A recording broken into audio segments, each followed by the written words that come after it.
Okay, so in this next video we are going to be referring back to our Learn to Crochet booklet which you've been provided with, and we're going to start working through how to create a half treble crochet. This is a tricky little stitch, this one, which involves a little bit of thinking and being able to create a yarn over before you even enter the stitch.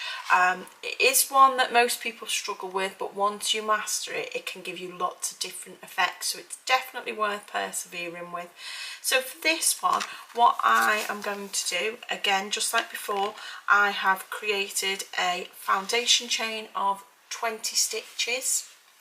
Now, because a half treble crochet is a slightly taller stitch than a double crochet one, this one now requires you to have a turning chain of 2.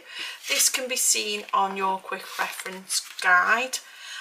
You'll see that you've got half treble crochet and 2 turning chains, so that's just purely to be able to give us enough room to be able to go around the height of that stitch.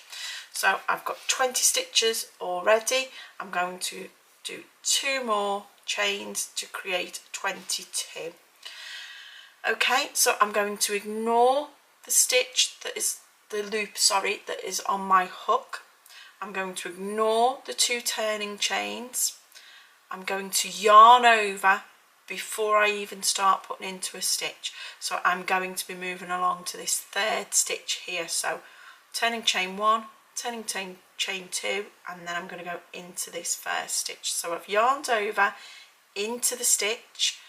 You'll have 3 loops on your hook, yarn over and pull through, 3 loops on your hook, yarn over and pull through all 3 loops on your hook. You're going to yarn over and go into your next stitch, so ignore this big hole here, that's the hole that's been created because you've already got a stitch in it. So you're going to move along to this next V stitch, yarn over, in, yarn over and pull through. You've got 3 loops on your hook, yarn over, pull through all 3 loops on your hook. You're going to move to your next stitch, you're going to yarn over into your next stitch, yarn over again, and you've got 3 loops on your hook. You're going to yarn over and pull through all 3 loops on your hook, yarn over into your next stitch, yarn over and pull through, 3 loops on your hook, yarn over, pull through all 3 loops on your hook.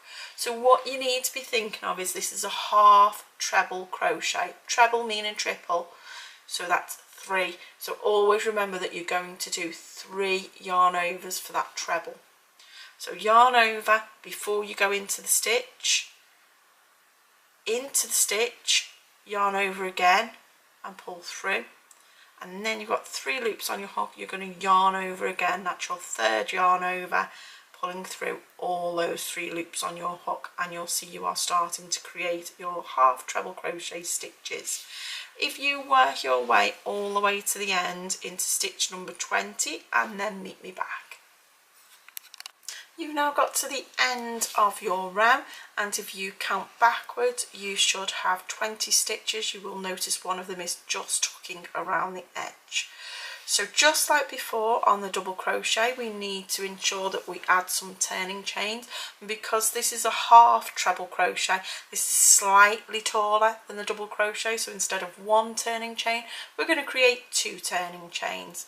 So to do that you're just going to yarn over and pull through, yarn over and pull through, and just like I discussed previously in the double crochet video, it's entirely up to you where you put those turning chains. You can put those turning chains at the end of your row, but please be consistent and ensure that you always pop your turning chains at the end of the row, or you can put them at the beginning of your next row, but again be consistent with it so that they all start at the beginning of the row. If you start mixing and matching where you pop your turning chains, whether it's the end or the beginning, you're going to start finding that you get some wibbly wobbly edges. Where if you are consistent about where you do it, it will always ensure that you have one nice straight edge. I like to do it in the end stitch, that way I know that I've definitely done it before I turn my work. So I've created my 2 chains and I'm going to flip my work like the pages in a book. I'm going to ignore the chain that's on the hook. I'm going to ignore the 2 turning chains, and then I'm going to work into the next stitch. So I'm ignoring this, ignoring 1, ignoring 2 turning chains. I'm going to go into the next stitch, making sure I catch both the front and the back loop. So I'm going to yarn over into the stitch, yarn over and pull through, yarn over and pull through all 3 loops on your hook. That's stitch number 1. You're going to yarn over into your stitch, yarn over and pull through, yarn over and pull through all 3 loops on your hook. That's stitch number 2. Yarn over into your 3rd stitch, ensuring you catch both the front and the back loop, yarn over, pull through, yarn over, pull through all 3 loops on your hook. So as you remembered earlier on, half treble crochet as in triple crochet as in 3 yarn overs.